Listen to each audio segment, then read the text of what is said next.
We're going to do some guided exam question practice on the 2022 mock, Junior Cert Science mock. Okay, what we're going to do is we're going to do a quick bit of revision that we need to be able to answer this question properly. It was question 3. So we're going to begin by drawing a block of gold. So gold is a material we're all familiar with. We use it to make nice jewelry and stuff like that. So this here is a block of gold.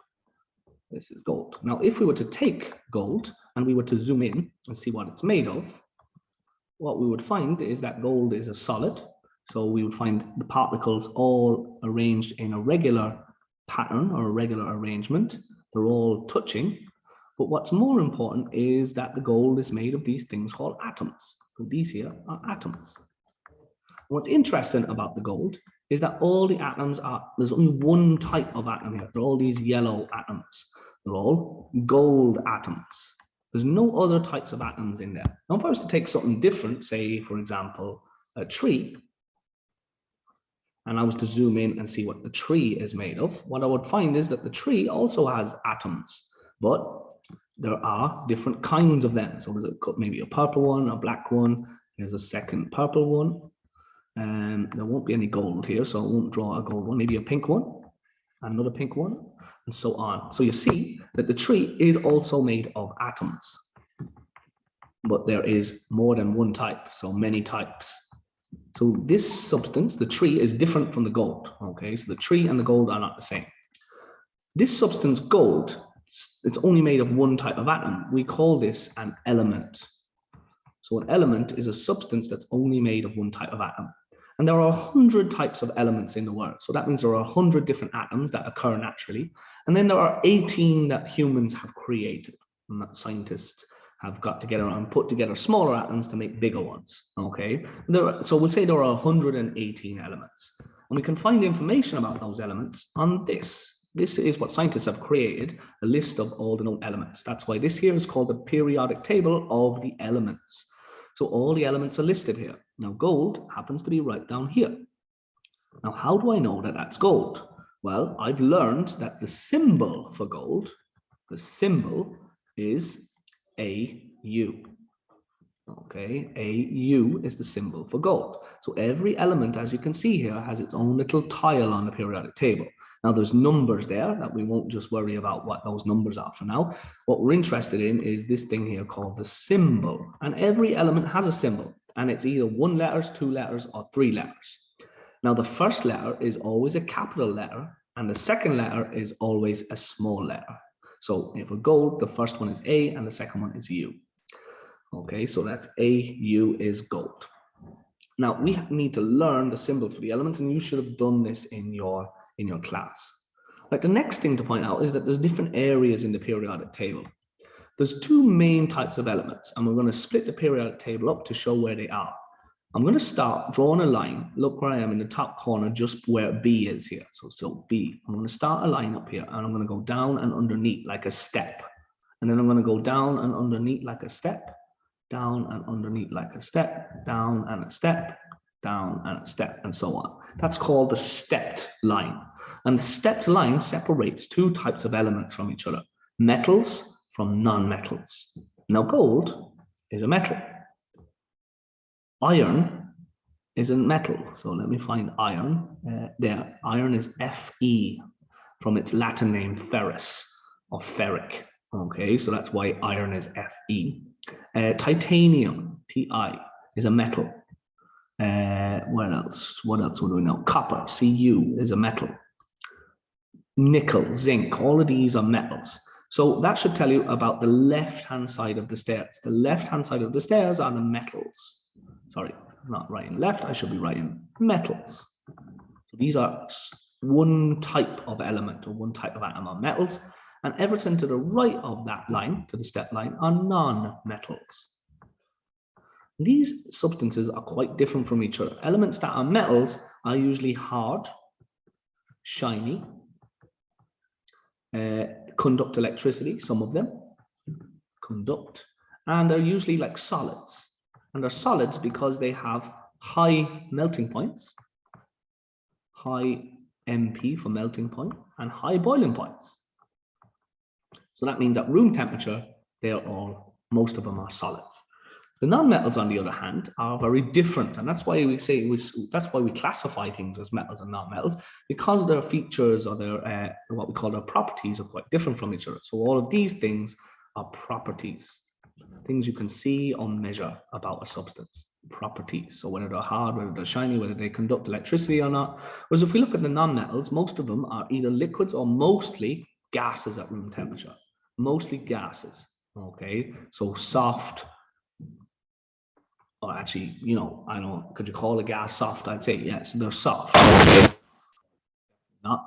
They're soft, they don't conduct electricity, so they're poor conductors. Whereas metals are good conductors, non-metals are poor conductors. So they have low melting and boiling points, that's why they're gases, low MPs and boiling points. And that's the kind of thing associated like with oxygen, carbon, chlorine, fluorine. All these things are gases, so they're all quite similar to each other, and that's why they belong together in this group called non-metals. All right, so that's the first and probably the most useful bit about the periodic table. Okay, is that you can separate into the metals and non-metals. Right, so let's go now and apply what we've learned to an actual question.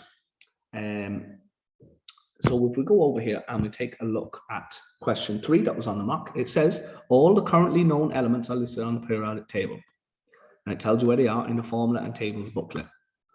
Each listing in the periodic table gives the atomic number. So this is this number here, the smaller number, 79, and the mass number, which is the bigger number down here. So atomic number and mass number. Again, we've done them in class. Quick bit of revision there. And the symbol of the element. So here is the symbol for gold is AU. So this is the element gold. So that's what I said. The complete listing for gold is shown. First question, this is what you have to do. Pause the video and write down what is an element. Pause the video, do that now. Okay, so only should be writing if you've had a go at this. What is an element? An element is a substance made. And again, if you weren't able to start this, pause the video and finish it now. What's it made of? Okay, so it should have said an element is a substance made of only one type of atom. Okay, guys, that's a definition. That's an explanation that you guys just have to know. You have to know what an element is. All right, next bit. This is what a lot of my students missed. They didn't see this question. I don't know whether they either didn't know what they had to do or they didn't realize what they had to do. It says incomplete listings are shown for iron and sulfur. They're shown. It says complete each listing by writing the symbol that represents each of the elements in the spaces provided in the boxes. So what I want you to do is pause the video, copy out these tiles, and then from the periodic table, writing down which elements they are, writing down the symbols. Pause the video and have a go at that now. Okay, if you're not sure, here's a hint. Find these numbers. The atomic number is unique to each element. So find the numbers on the periodic table. 26 is a unique number to this element, and 16 is a unique number to this element, sulfur. So pause the video again and go and find them now. Okay, so here I'm seeing 16, sulfur, and it's just a capital S. So I'm going back here and I'm filling in capital S. That's what you had to do in the exam. A lot of people left this square blank. I'm not sure why. Iron has atomic number 26. So go back to our periodic table and find atomic number 26. Here it is, look, and it's the symbol Fe. And notice the second E is lowercase. So you have to do this. A lot of people did this in the exam. They wrote F capital E. That's not right. Okay, it should be Fe like this. So in the real exam in the summer, it's really only going to be correct if you write it like that. We do not want to use this capital letters for the second letter of an element. Right, the next bit. Classify the elements above as being metal or non-metal by placing a tick in the correct column for each case. Right, so what I want to do is pause the video, make a quick outline of this table. Okay, so once you've done that, a really quick rough outline, we're going to go to our periodic table. And so what I'm going to do is probably a good idea to get rid of all of this so that it's a proper test for you. Okay, and okay, so classify which elements was it? Iron, sulfur, and gold as either metals or non-metals. Okay, so pause the video and try and do that now. Right, so you should be looking for those elements and finding out where they are. Remember, you've got to think about this step. That separates the metals and the non-metals, like that. Okay, you need to know where you should think about where that is or where you should draw it. Okay, so the first one was iron. So where's iron? I'm going to find it. Iron is right here. That's to the left of the stairs, which means it's a metal. So you should have put the tick here for metal. Sulfur. Sulfur is here. It's to the right of the steps, which means it's non-metal. Gold is here.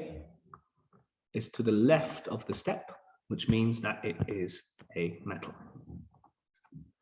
Right. Last bit, identify the general properties of non-metals. So which of the properties best describes non-metals? So you don't need to write these all out and place a tick in the box. That's what you had to do in the exam. You just write down which one is the correct answer. Pause the video and do that now. All right, let's talk about which ones are wrong. Well, first of all, non-metals we said are all gases at room temperature. So they can't have a high melting point. So no, it can't be that one. Low melting point, that sounds good. Good conductor.